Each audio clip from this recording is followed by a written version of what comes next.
Duhet që patjetër të respektojmë vendosjen e uniformave në të gjitha shkollat e vendit.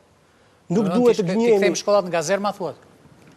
Po si është më mirë, ti kthejmë në krim, ti kthejmë në bullizëm? Absolutisht që uniforma nuk është gazem.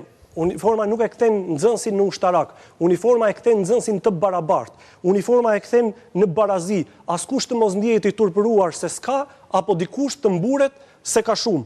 Do duhet të kemi më pak bullizëm nëse aplikojmë uniformën. Nxënësit nuk do shohin me njëri tjetrin kush ka formën. Si e parandalon krimin kjo xhaketa?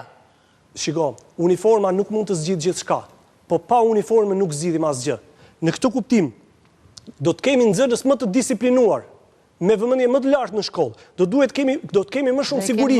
Administratori në shkollë e ka më të lehtë të identifikojë një fëmijë të pa autorizuar, sepse sigurisht është pa uniformë. Ndërkohë që sot ti nuk e kupton brenda territorit të shkollës dhe afër territorit të shkollës, kush është nxënësi dhe kush nuk është nxënësi. Që mund të shpërndajë atje drogë, mund të shpërndajë aty influencë të keqe ose mund të shpërndajë ndikim të pa autorizuar.